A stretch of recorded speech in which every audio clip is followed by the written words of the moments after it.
¿Cuántos cuerpos tenemos? ¿O cuántos cuerpos somos?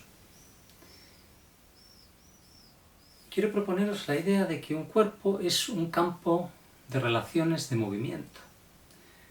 En nuestra vida cotidiana desarrollamos relaciones de movimiento muy distintas con cada cosa con la que nos relacionamos. Por ejemplo, en la casa.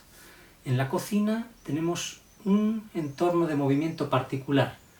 La cocina, entonces, no hay que verla como una especie de espacio abstracto, cartesiano, que está ahí ya totalmente predefinido. No, la cocina es lo que es en términos de un campo de relaciones de movimiento, de cómo nos movemos dentro de ella. Es como si fuéramos un enjambre, una bandada de pájaros que está relacionándose con ese espacio. Entonces, cuando estamos en la cocina, nuestro cuerpo es uno con ese espacio. Es una especie de, digamos que nuestro enjambre de 360 articulaciones está expandiéndose en la cocina entera con los movimientos peculiares que hacemos dentro de ella. Lo mismo pues en el salón. En el salón tenemos otro enjambre diferente, somos otra bandada distinta. En la oficina, con nuestro alineamiento particular, con la mesa, con la interfaz, con el ordenador, haciendo clic en la pantalla, es otro enjambre diferente. Viendo la televisión es otro alineamiento distinto. En el baño, frente al espejo, ¿no? También en el baño es todo un ecosistema de relaciones de movimiento particular. Cuando en una casa viven varias personas, suele haber conflicto porque cada persona tiene una propiocepción distinta, unos ritmos vitales diferentes, y cada persona se crea un espacio distinto dentro de lo que parece ser el mismo espacio. No es un mismo espacio. Una casa habitada por varias personas son varias casas, son varios espacios. Entonces puede ocurrir que esas personas armonicen sus espacios, sus ritmos, sus cuerpos expandidos, lo que llamo un metacuerpo, O sea, cada uno de esos espacios de movimiento que os digo lo llamo un metacuerpo, un cuerpo en devenir, en movimiento, expandido, relacional. Puede ocurrir que cuando se convive esos metacuerpos coinciden, pero rara vez va a ser el caso. Entonces el problema viene de que asumimos que realmente es un único espacio y no lo es. El espacio está hecho de movimiento. Entonces vamos a intentar pensar esos distintos cuerpos, esos metacuerpos que nos componen, ¿no? Somos una multiplicidad, digamos que el yo no es una unidad, es una multiplicidad contenida pues, en esa propiocepción que somos, ese cuerpo que contiene una multiplicidad de posibilidades infinitas, de las cuales se van desarrollando algunas, ¿no? Entonces en cada espacio vamos desarrollando potenciales de movimiento, ritmos, dinámicas diferentes. Pero no todas son igualmente abiertas y plásticas. Algunos de esos cuerpos, de esos metacuerpos que somos, están más alineados que otros. No es lo mismo el movimiento como de bandada de pájaros que podemos tener en la cocina, moviéndonos de un lado para otro, haciendo muchísimas cosas a la par, que es un movimiento bastante dinámico e interesante con los tiempos del cocinar. O sea, la cocina es un ecosistema interesante, ¿no? Completamente distinto de lo que es estar alineado en una oficina frente al ordenador, haciendo clic en una pantalla y dependiendo pues, de todo un conjunto de algoritmos que están al otro lado de la pantalla y que van dictando muchos de los ritmos de los que haces o de los programas que tienes instalados y demás, ¿no? Y toda una economía ahora mismo hiperconectada y global que va a dictar muchos de los ritmos de lo que haces alineado con esa interfaz que te fija. Es una inmovilidad total, ¿no?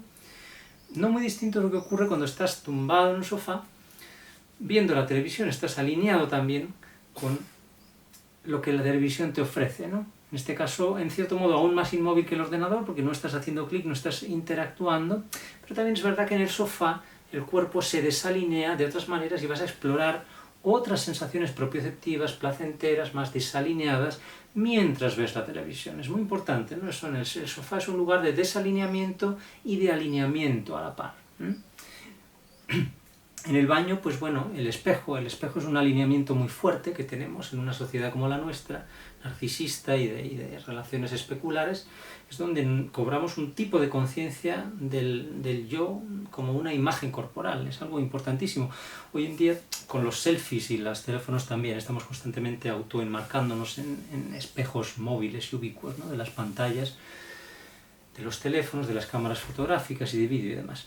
Pero el baño es un lugar, por un lado, íntimo, pero también es un lugar de reproducción de identidades enmarcadas en el espejo y, bueno, asociadas a un toda que Foucault llamaría una biopolítica, una gestión de la vida a través de la higiene, de la apariencia, ¿no? Entonces es un curioso espacio, es un espacio muy corporal, es un espacio reservado, íntimo, precisamente en una cultura donde el cuerpo se asocia, se deja fuera, ¿no? Pues bueno, el baño es un lugar justo donde tocar un poco más a fondo esa corporalidad, sentirla cuando estás duchándote y en todas las acciones que se realizan en el baño, pero también es un lugar, pues eso, confinado y de alineamiento, donde uno se limpia, donde uno se asea, se prepara para salir al mundo, donde uno se alinea frente al espejo para comprobar cuál es esa imagen del yo, ¿no? Entonces, bueno, veis que cada ecosistema dentro de una casa tiene como sus coreografías, pero algunas son más dinámicas y abiertas y otras menos. Paradójicamente, bueno,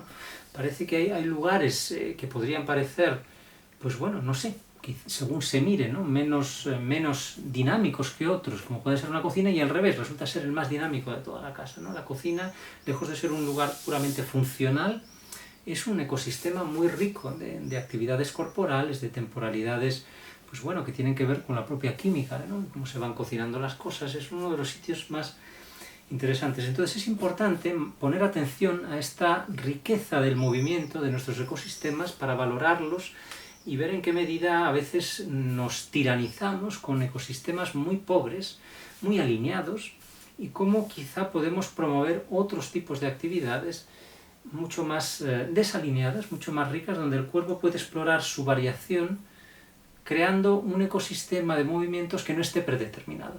Entonces, algunos ecosistemas están muy predeterminados, como estar alineado frente a la pantalla haciendo clic, estar alineado frente al televisor, aunque luego te desalinees tumbado en el sofá. Hay otros contextos, es importante buscarse situaciones en las cuales uno puede crearse una dinámica nueva de movimiento, o sea, un espacio de movimiento que no estaba ya preestablecido. Y en esta serie de talleres yo quiero proporcionar la idea y las herramientas de que eso se puede hacer en cualquier sitio, en cualquier ecosistema que ya tengamos. Podemos regenerar, reinventar las relaciones que teníamos creadas con ese espacio y que a veces pueden ser asfixiantes, ¿no?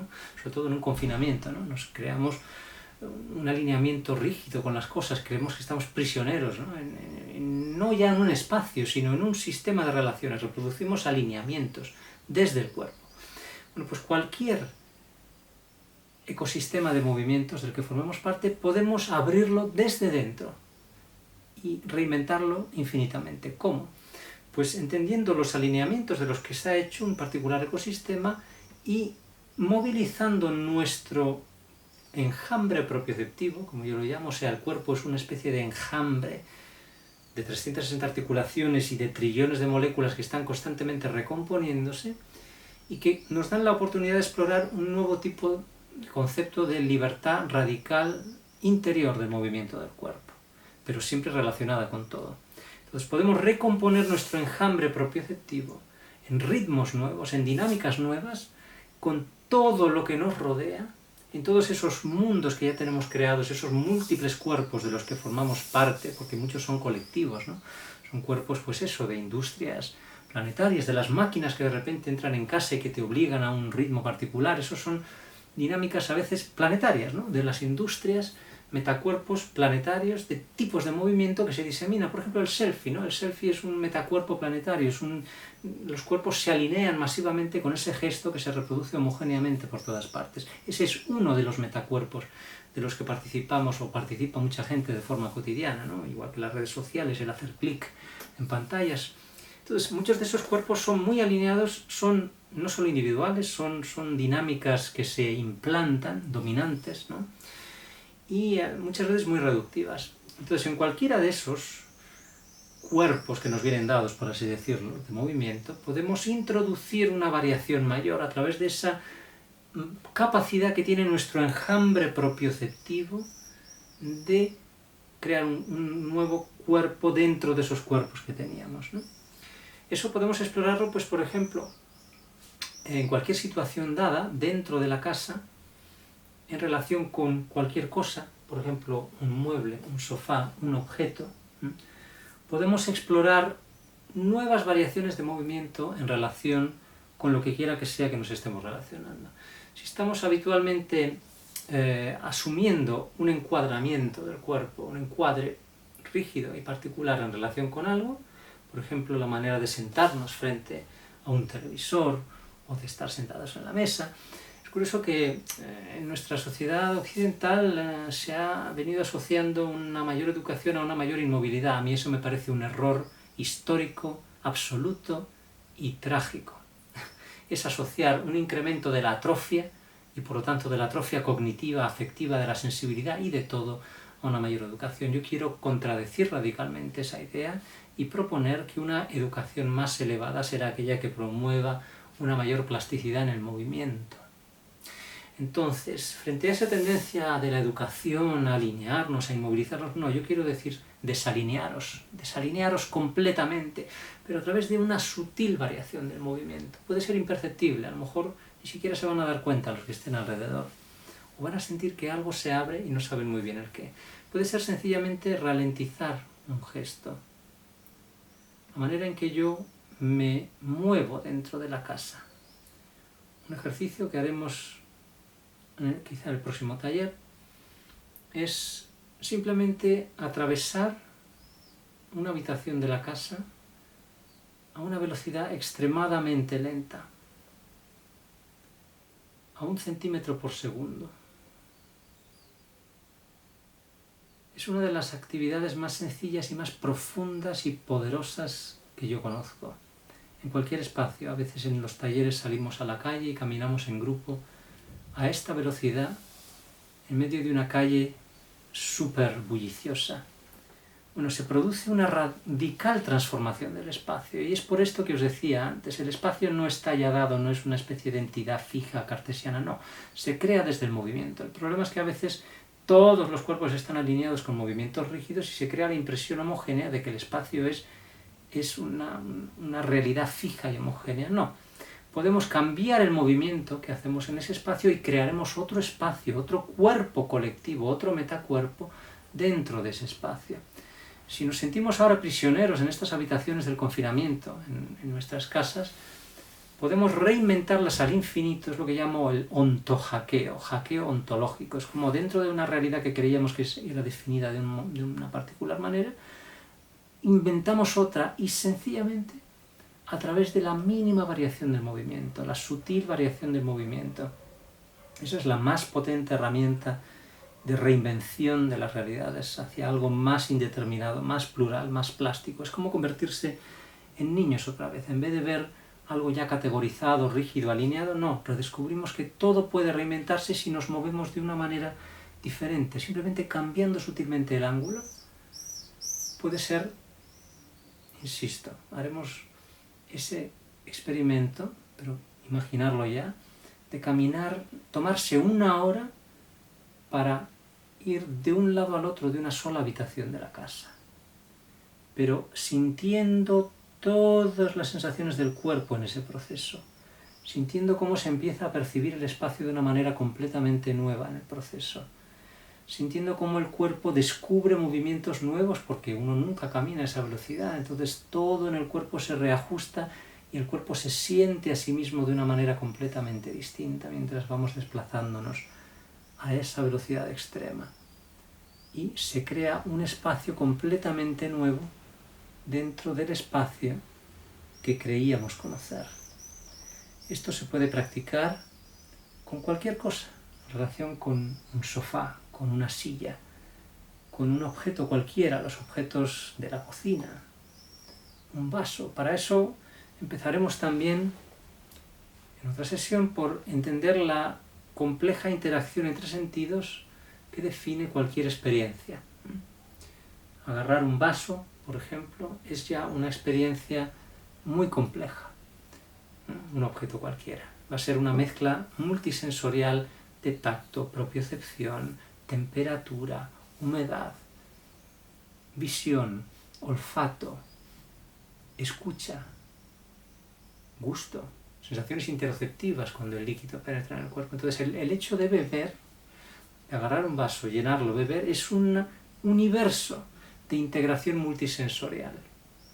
Mucho más rico que, en términos sensoriales, que estar alineado frente a una pantalla haciendo clic, donde estamos ignorando el espectro multisensorial, estamos asumiendo una rigidez total y la sensación propioceptiva y táctil se limita a hacer clic, ¿no? Los movimientos de los ojos en la pantalla. Ese es el tipo de cuerpo atrofiado que la perspectiva renacentista nos ha dejado en herencia, ahora ubicuamente, y que se considera que es el colmo de la evolución. Bueno, yo eso lo contradigo totalmente, es una tragedia, una involución radical. Entonces, frente a eso podemos desatar la increíble, infinita capacidad de variación de nuestra inteligencia corporal, que es lo que yo propongo para una verdadera revolución, no la inteligencia artificial. Podemos analizar en cada experiencia que tenemos, con cada objeto, con cada espacio, cómo se integran los sentidos de formas diferentes. Lo iremos viendo, desgranando, y eso nos permitirá desalinear esa experiencia y reinventarla, simplemente tendiendo los ejes. Muchas veces hay una serie de parámetros muy básicos. La perspectiva nos ha dejado en herencia, por ejemplo, el eje vertical, la distancia y el punto fijo, ¿no? Desde el momento en que simplemente torcemos el eje vertical del encuadre, ya empezamos a integrar la visión y otros sentidos de una manera nueva. Solo eso ya permite una experiencia más rica. Algo tan sencillo, la temporalidad que os estaba diciendo. El hecho de que ya no es una trayectoria preestablecida, sino que es otro tipo de movimiento. Un movimiento donde cobra mucho más presencia toda la fluctuación que el cuerpo va haciendo mientras te desplazas a través de esa habitación. Bueno, iremos desgranando estas cualidades infinitamente variables que tiene cada uno de esos cuerpos que nos creamos en las relaciones con el mundo, ¿no? Esa bandada que somos, que está constantemente, un cuerpo expandido en términos de movimientos, pero siempre muy distintos en cada caso. Y podemos siempre inducir mayor riqueza y plasticidad en cada caso también.